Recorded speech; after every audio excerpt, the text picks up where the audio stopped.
Hello and welcome to another episode here on the TN podcast. And today we are looking at the Black Star squad that's been announced by Coach Chris Hughting ahead of the 2023 Africa Cup of Nations. What we know is that the squad has now been trimmed from 55 to 27-man squad. And squad earlier that he presented, a lot of people said it was too large. Rightly so. I thought it was such a big squad. But of course, a lot of the names there were just cosmetic.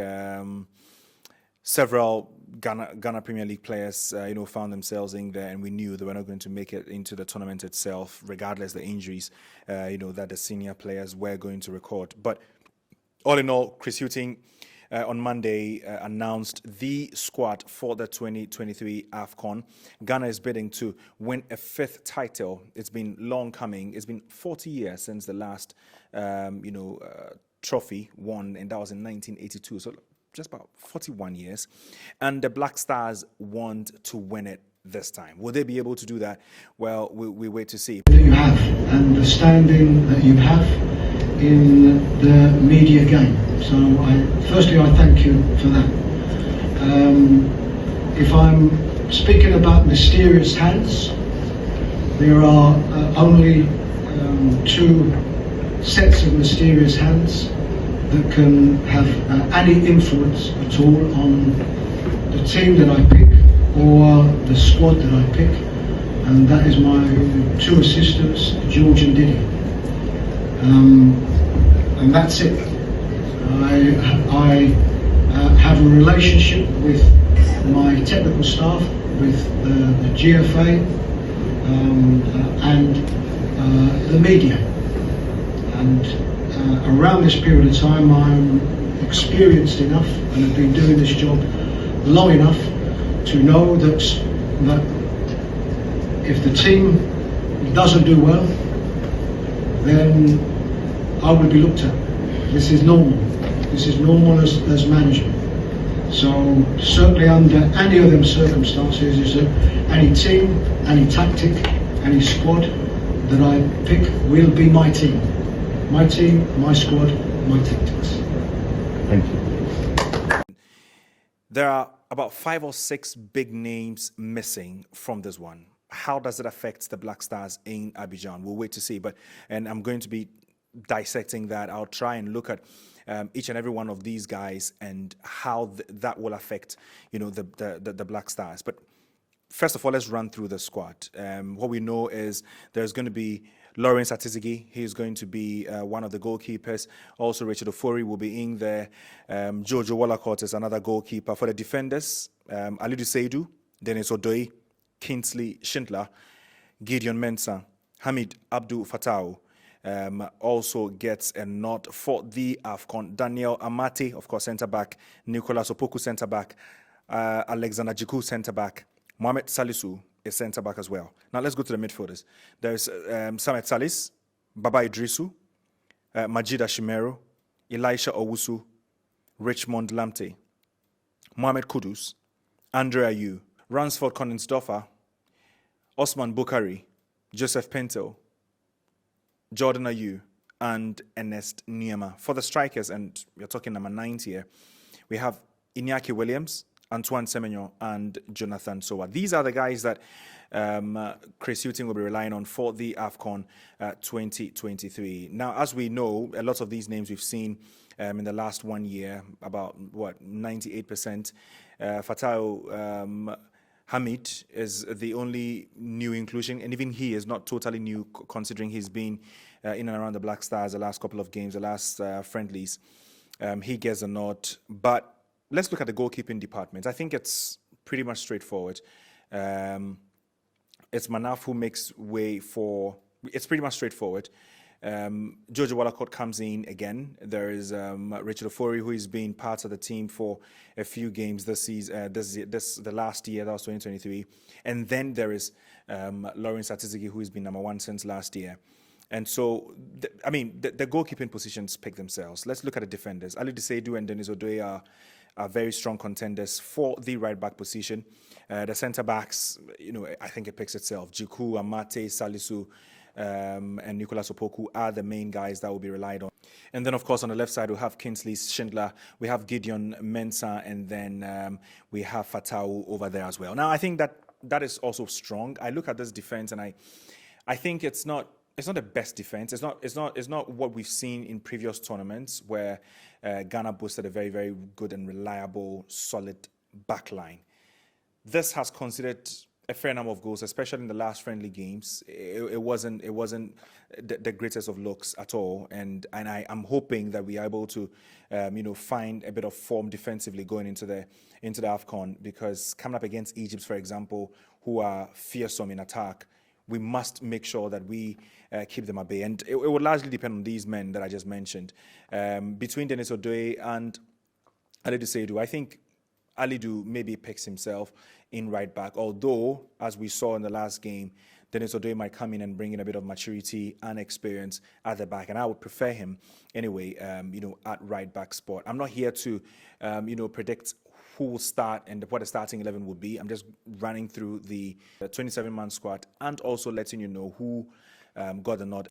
So I'm not here to really talk about the starting 11 of any matches that we'll play at the AFCON. What I want us to rather look at is the 27-man squad that Chris Hughton announced, and if we are strong enough going into the AFCON 2023 with these players. When you look at the midfield, you can find the likes of Salih Samet. I think Salih's played a very good World Cup, but after that, and also before the World Cup, he played very good football against Nigeria. But since then, we've not really seen the best of him, and that's something we need to look at.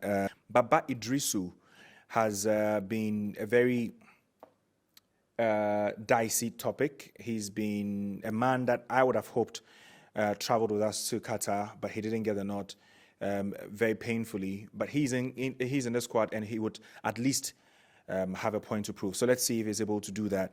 Also, there's Majid Ashimero. A lot of people have called for him because he's a creative spark in the middle of the park, and we saw that against Madagascar. Hopefully, he's able to come in and give us the magic that we have come to expect of him. Elisha Owusu is also another man, and then Richmond Lamte. Richmond Lamte is another local player, but he's one of the star boys in the Ghana Premier League. For Elisha Owusu, we've seen him a few times in the Black Stars, and so there's not much to document about him, but we know that he's another reliable alternative, not a starter, but an alternative. But of course, there are a few absentees, so you never know who is going to be starting in this one. Would get into the AFCON itself, we'll do a starting 11 prediction, and hopefully we get it right. But also in attacking midfield, we know there's Mohamed Kudus Starboy. He picks himself, doesn't he? For the form that he's had and enjoyed for the Black Stars. And of course, overall, because in club football, before he even moved to West Ham United at Ajax, he was a great player. He had, turned out for the Dutch team very, very much. And then also at West Ham United, he's scoring goals. He's not really assisting, but he's scoring goals. And that's, to a lot of people, that's the most important statistic anyway in football. And he's getting those goals. So once he's getting those goals, he's playing well for David Moyes and West Ham United. We're hoping that he replicates that form for the Black Stars. There is also Andre Ayew. He's the captain of the team. A very divisive figure, and we hope that he's able to, pick the form that we've come to know of him in major tournaments. Listen, you don't look past Andre. Even when Ghana struggled in the last tournament, he got a couple of goals that didn't necessarily win us matches, but give us lifeline, and that's what you need sometimes. You need that experience, that man with a cool head who is able to get you the odd goal. I don't tip him to start matches because he doesn't have the legs. He's not really played active football for a while now, even though he's recently found a club in France, Le Havre. But thing is, he's not a player of 2010, is he? So let's see what Chris Hughton will have under his sleeve and how he utilizes Andre Ayew. Like I said, getting to the start of the tournament will bring you something very close to what the starting 11 should look like right here on this channel. So just stay tuned for that. There is Ransford Koningsdorfer, and Ransford is another interesting guy. Lots of people have called to see him in the team. He's not really had a lot of chances since his debut call-up last year. 2 years ago. I'm still thinking we're in 2023. But hopefully we're able to see more of him I'm not sure if it will be in this tournament, considering he's not really been tested, even against, even in friendly games or in qualifiers that you'd have expected some of these guys to get the nod. But Osman Bukhari is a man we've seen. He scored a goal at the World Cup. And he's a man that he's got a pace. He has an eye for goal. And we hope that he's able to give us what we want when it comes to, the kind of attack that we are looking to build, because he has the athleticism for the flanks. And hopefully, when he's called upon, he's able to give us, exactly what we seek. Joseph Pinto has had a run under Chris Hughton. He wasn't exactly the best player on the pitch in the two friendly games we played in the United States against USA and Mexico. But for Genk, we've seen what he can do in Belgium, and we hope that he's able to replicate that form. Jordan Ayew, the least said the better, one of the most capped players for the Black Stars, and he's definitely one of the leaders in this team. So I know he gets quite a number of starts. What that is if we go beyond the group stages. But in those first three games, I reckon that he starts some of those games, and he's definitely one of the guys that we'll be looking to count on. There's an Esnyama who I don't think will start, but a lot of people think should start because of his form in Europe, and also every time he's called on at the Black Stars, the kind of form that he's displayed and what exactly he's shown he can do. So there's quite a number of options when you look at the attacking midfield. The last batch of players that I mentioned are mostly attacking midfield players or the wingers. And it'll be interesting to know who will be deployed where. Mohamed Kudus definitely gets a nod. If Jordan Ayew starts, then who starts alongside these two? Is it going to be Enes Nyama? Is it going to be Joseph Pinto? I think it will just be one of those because I don't see Ransford Koningsdorfer starting. I don't see Andre Ayew starting. I do not see Osman Bukhari starting as well. So, I mean, it could be any of these guys. But we've also seen Chris Hughton try to play Antoine Semenyo and Inaki Williams together, as we saw in the last game in Kumasi. But the thing here is, what it means is Inaki will have to occupy one of the wing positions, and that stifles the other guys that I mentioned earlier. So we'll come back to the starting 11, getting close to the AFCON itself.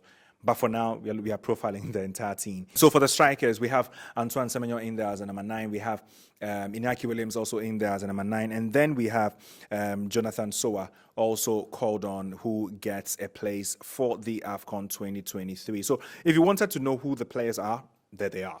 If you wanted to know if we are strong in each of these different positions, that's in the goalkeeping department, in the defensive department, the midfield department, and the striking department. I think I may have touched on some of them. So I mean, I think we are fairly decent as a team. I don't think we are favorites to win the tournament. What I think, though, is we just have a strong team that if we are able to put the right tactics together, and if the players have the right confidence and the mood in camp is right, those are the key ingredients for any tournament success. And so hopefully we're able to get that.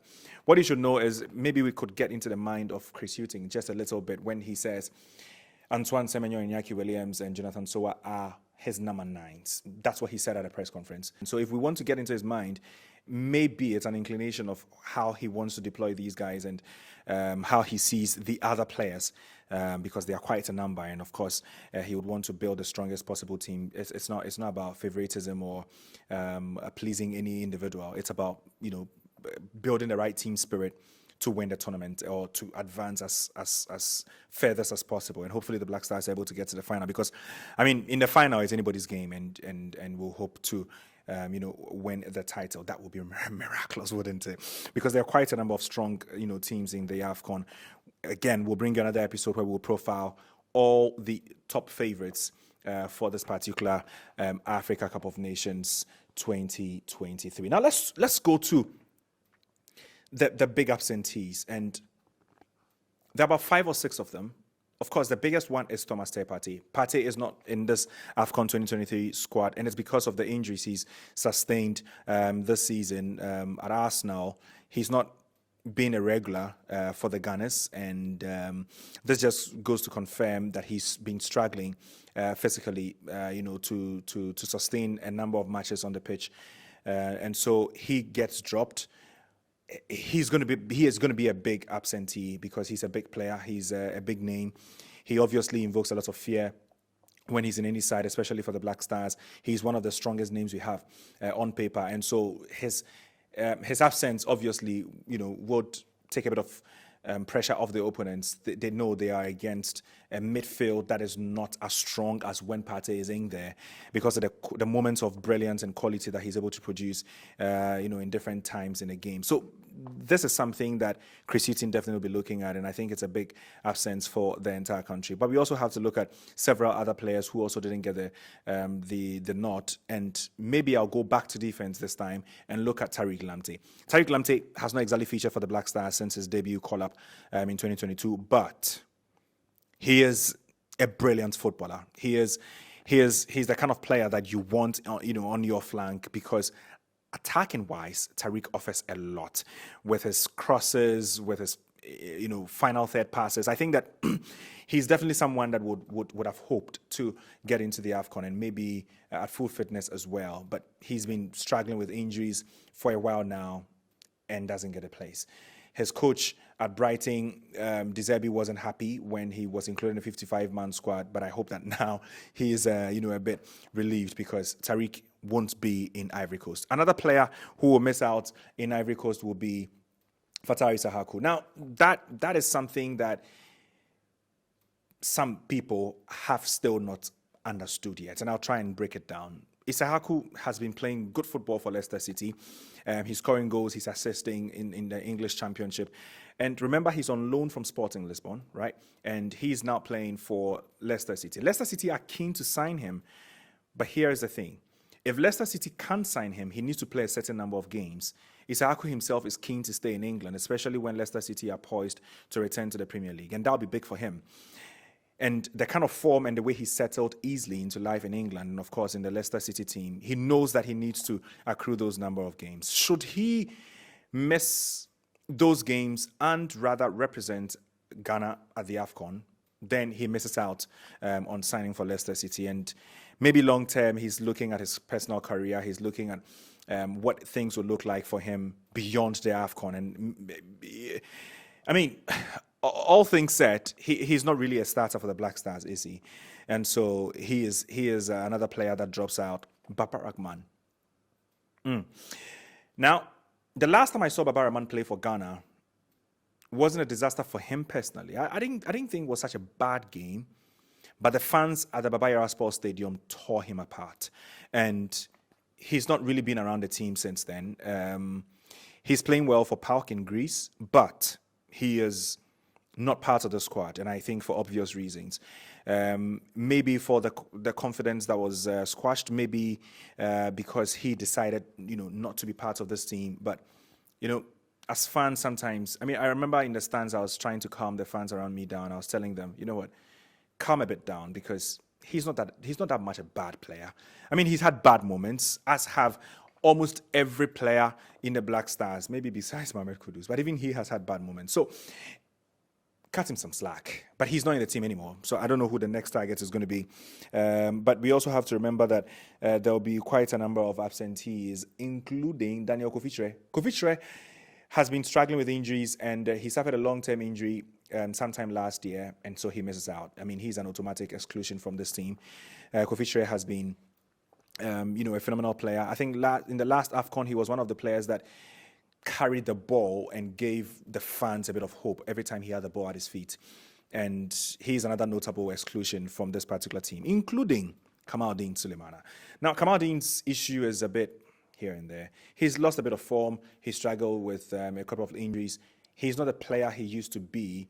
At Southampton, he's not, the same player. He's missed games. He's not playing well when called on. So Kamaldeen, yet again, drops out. So these are the top players. I mentioned Tariq Lamptey, Thomas Partey, Baba Rahman, Fatah Issahaku. I mentioned Daniel Kofichre. I've mentioned Kamaldeen Sulemana. That's 6 players that could easily may have started any of the games. Baba Rahman could have started a game if he was called. Partey would have started all the games. Tariq Lamptey could have started all the games. Issahaku could have started a game or two.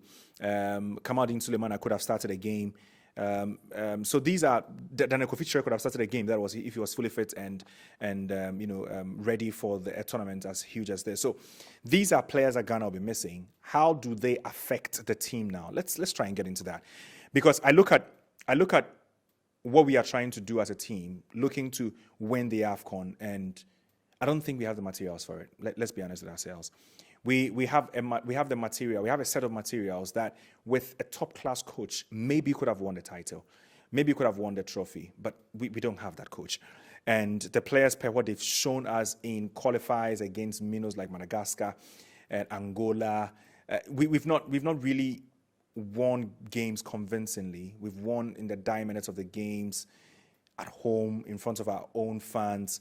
We've not played particularly well. First few tough tests against USA and Mexico, we were abysmal. So I think that confidence going into this particular tournament isn't the best, but hopefully we're able to, bring on our A game. You never know what happens between now and then. Of course, the players will begin camping on Tuesday, that's 2nd January. And then after that, there's going to be a game on the 8th of January where the Black Stars play against Namibia. On the 10th, they will leave Ghana and go to Ivory Coast because, remember, the tournament starts on the 13th. Ghana play our first game on the 14th.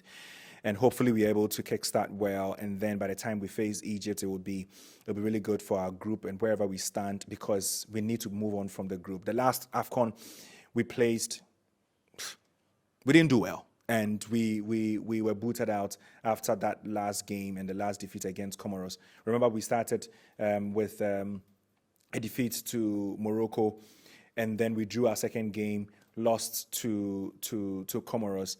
And so we need as a team to bounce back, to show the rest of Africa that we are still Ghana and we have the ability and, of course, the capacity to still fight at the latter stages of a tournament. So these are the names that we have on a 27-man squad. Chris Hughton will be relying on these players. Ghana will be cheering these players. I hope that you will support them. But of course, we wish them good luck. And this is Chris Hughton's first tournament as head coach of the Black Stars. Hopefully, he's able to give us something to cheer about. I'm out for now, right here on this channel. Remember, you need to turn on your notifications so that you can get every single update, from the AFCON, and of course every other production that we channel from here. And also, like this content, please do like it, and then also subscribe, because that's the only way we keep growing as a channel. And so this has been the TN podcast with me, Thierry Nyan, and I'll see you on the flip side.